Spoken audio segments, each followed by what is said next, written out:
ഇതൊക്കെ നമ്മൾ ഡ്രയറിൽ പെട്ട ഓരോ മോഡൽസ് ആണ്. ഇത് ഡബിൾ ഡോർ. അതെ, നമ്മൾ അവിടെ കണ്ട 304 സ്റ്റെയിൻലെസ് സ്റ്റീലിന്റെ double door outside GA ആയിട്ട് ഇൻസൈഡ് SS ആക്കിയിട്ട് ചെയ്ത മോഡലാണിത്. നമുക്ക് ഓരോ കസ്റ്റമേഴ്സിന്റെ ആവശ്യാനുസരണം നമ്മൾ ഉണ്ടാക്കി വെച്ചതാണ്. ഓരോരുത്തർ ഓർഡർ ചെയ്യുന്നതിനനുസരിച്ച് അവരുടെ എത്ര ഹൈറ്റ് വിടുത്ത് കാര്യങ്ങൾ അത് നോക്കിയിട്ടാണ് നമ്മൾ ഡ്രയർ ചെയ്യുന്നത്. നമ്മൾ തന്നെ മാനുഫാക്ചർ ചെയ്യുന്നുണ്ട്.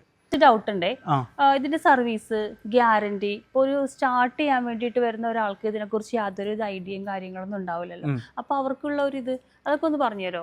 പിന്നെന്താ, അത് വരുന്നത് 3 വർഷത്തെ വാറണ്ടിയാണ്. 3 വർഷത്തെ വാറണ്ടിയിൽ ഫസ്റ്റത്തെ വർഷം പാർട്സ് റീപ്ലേസ്മെന്റ് ഗ്യാരണ്ടിയാണ്. മൊത്തത്തിൽ എന്തെന്നെ പറ്റിയാലും അത് മാറ്റി തരും, അത് ഗ്യാരണ്ടിയാണ്. പിന്നത്തെ 2 വർഷം സർവീസ് കോസ്റ്റ് കാര്യങ്ങളൊന്നും ഉണ്ടാവില്ല, ലേബർ ചാർജോ കാര്യങ്ങളൊന്നും ഉണ്ടാവില്ല. ഏതോ പാർട്സ് ഏതാണോ പോയത് ആ ഒരു പാർട്സിന്റെ റേറ്റ് മാത്രം ഉണ്ടാവും. അതും തന്നെ സൈറ്റ് സർവീസ് ഉണ്ടാവും. കേരളത്തിൽ എവിടെയായാലും സൈറ്റ് സർവീസ് ഉണ്ടാവും.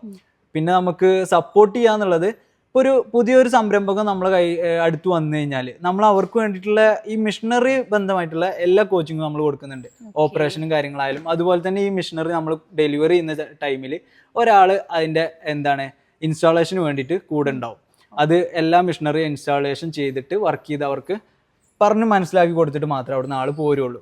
പിന്നെ വേണ്ടത് ഒരു സപ്പോർട്ടാണ്, ഫിനാൻഷ്യലി സപ്പോർട്ട് എന്നുള്ളത്.